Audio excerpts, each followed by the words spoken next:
नमस्कार बंधुरा आमी आज के आबार आरेकटा रान्ना बानाच्छि सारोर तरकारी किभाबे बानाच्छि आपनारा देखुन देखे बोलबेन केमन हयेछे। देखुन कड़ाई बसिए दिएछि सारोटा आलूटा केटे रेखेछि भापिए नेब। ढाका दिए दिलाम। এটা কচুর মতন একটা জিনিস। এরপরে কড়াইয়ের মধ্যে তেল দিয়ে দিলাম,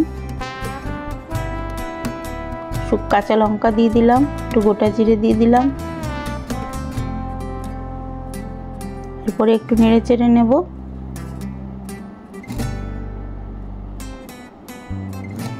এবার দেখুন সারো আলুটা ভাপিয়ে রেখেছিলাম দিয়ে দিলাম কড়াইয়ের মধ্যে, একটু ভেজে নেব। খুব বেশি ভাজবো না।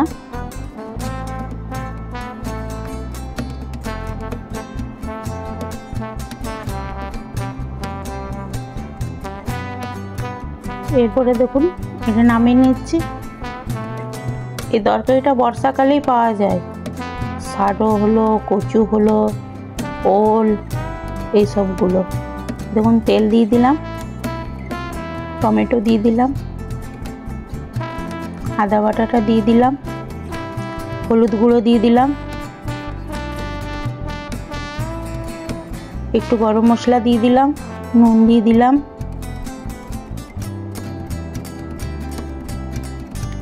এরপর ভাজা মশলাটা দিয়ে দিলাম, চিনি দিয়ে দিলাম। এরপরে জল দিয়ে একটু মশলাটা ভালো করে কষে নেব।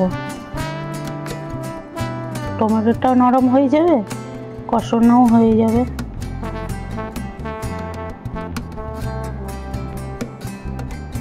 লাল লাল করে কষে নেব ভালো করে।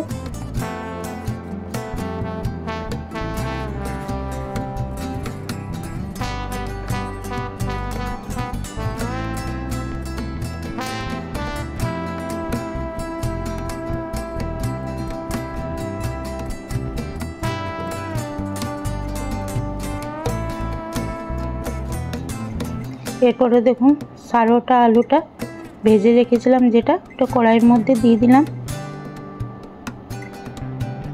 ছোলার ডালটা ভিজিয়ে রেখেছিলাম দিয়ে দিলাম কড়াইয়ের মধ্যে। এরপরে ভালো করে নেড়ে চেড়ে নেব মশলাটার সঙ্গে।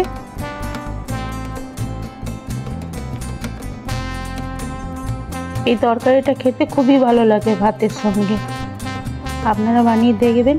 এখন জল দিয়ে দিলাম, এবারে ভালো করে সেদ্ধ হোক। ঢাকা দিয়ে দিলাম।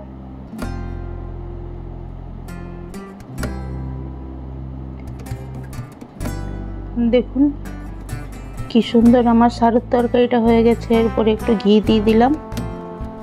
নিরামিষ তরকারিতে একটু ঘি দিলে খেতে ভালো লাগে। ঘি, গরম মশলা এইসব দিলে। এরকম হয়ে গেছে। এরপরে নামিয়ে নিচ্ছি। কেমন হয়েছে আপনারা বলবেন সারোর তরকারি। যদি ভালো লাগে আপনারা বানিয়ে দেখবেন। লাইক, সাবস্ক্রাইব, কমেন্ট, শেয়ার করবেন। আপনাদের অনেক অনেক ধন্যবাদ আমার ভিডিও দেখার জন্য, এত সুন্দর সুন্দর কমেন্ট করার জন্য। আবার আসবো পরের ভিডিও নিয়ে।